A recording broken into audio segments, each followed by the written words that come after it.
Kad čovjek pogleda unatrag, koliko god pogled seže, i na sve 4 strane svijeta, gdje god pogledao, naći će labirinte. Čini se kao da su ih gradili svi. Imamo ih u Egiptu, u Indiji, u Irskoj, u Meksiku. Nalazimo ih na crtežima u špiljama, nalazimo ih u katedralama, nalazimo ih u mitovima, u školama misterija, kao trodimenzionalne strukture u krajoliku. Najstariji među njima stariji su od 6000 godina.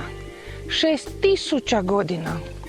Ali ovi labirinti na kojima se mi sada nalazimo, nebeski labirinti, nisu ni približno toliko stari.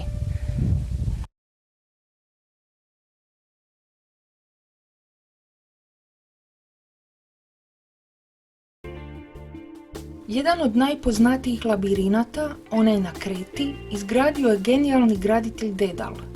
Konstruirao ga je tako da iz njega navodno nije bilo moguće pronaći izlaz. U središtu labirinta živjelo je čudovište Minotaur, pola čovjek, pola bik, kojemu su stanovnici Atene bili dužni prinositi žrtve. Junak Tezej hrabro je ušao u labirint s namjerom da ubije Minotaura. Kako bi pronašao put natrag, Ariadna mu je dala nit kojom je označio put kojim je došao. Ova je priča prepuna simbolike i metafizičkih poruka. Na primjer, taj mit o Ariadninoj niti. Ja na to gledam kao na vezu koju uvijek imamo sa izvorom, što god netko pod tim izvorom podrazumijevao. Znači, to je nit koja će nas uvijek, kako god zabrazdili, kamo god otišli, u kakvom god mraku se našli, to je ta veza koja nam omogućava, naravno ako je slijedimo, povratak ka izvoru.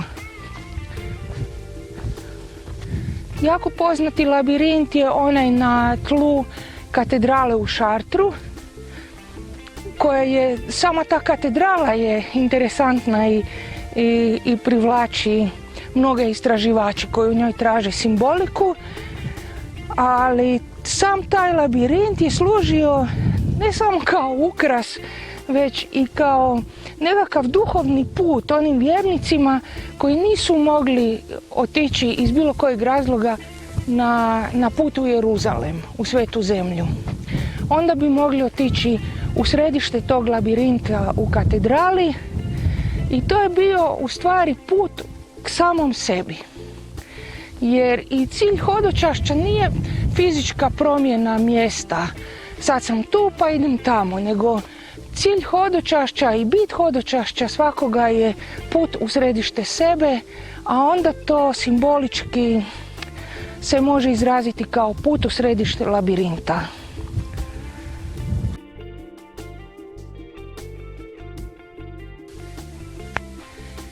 Prošli smo pored 10 labirinata, od kojih je svaki povezan sa jednim planetom sunčevog sustava, i došli smo ovdje do najvećeg labirinta, Ganeša. Ganešov labirint. Meni je on jako sličan onom labirintu koji se nalazi na tlu katedrale u Chartru. Ako nekoga i ne zanimaju labirinti, odavde se pruža predivan pogled na cijeli Kvarnereno. Učka, Krk. I ovako u zalazak sunca zaista je čarobno. A ja idem proći kroz Ganeša.